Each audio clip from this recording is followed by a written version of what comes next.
Meghan Markle issued a number of thinly veiled threats to the royal family just days before Queen Elizabeth II's passing, royal observers claim.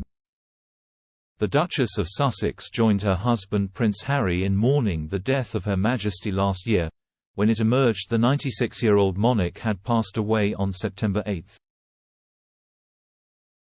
While Harry will be back in Britain for the anniversary, Meghan will instead remain back in California with their 2 young children before jetting out to meet the Duke of Sussex in Germany for the Invictus Games.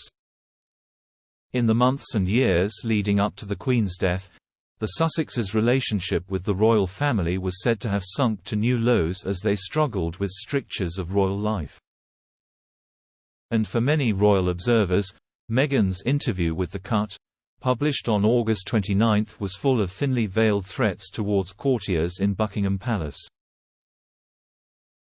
In the interview, Meghan said she did not have to sign non-disclosure agreements in order to quit the firm with Harry, as speculation about their speaking out about royal matters increased. Meghan said, "It's interesting, I've never had to sign anything that restricts me from talking. I can talk about my whole experience and make a choice not to." The 41-year-old was asked then why she hadn't shared her whole experience so far. She described how she was still healing.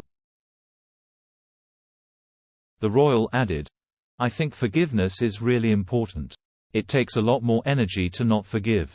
But it takes a lot of effort to forgive. I've really made an active effort, especially knowing that I can say anything." Her comments were analyzed by Sunday Times royal editor Roya Nikar, who said on True Royalty TV's The Royal Beat that the thinly veiled threats that came in The Cut, "I think, she probably hopes it does feel threatening to the royal family." She continued, "But I think there's a lot of eye-rolling, going, we're used to this by now.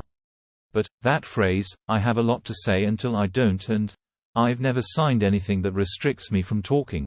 There was a very strong inference there." And, of course, the reminder that she keeps a journal, and her revelation that, when we came back to Windsor, to Frogmore Cottage for the Jubilee, I rediscovered my journal that I'd left there. I was astonished to discover that she had left a highly private diary behind in Windsor, rather than taking it back. Shush has mentioned a couple of times in the last year or two that she kept a journal, and I think there is a very strong inference that Meghan could write her own memoir.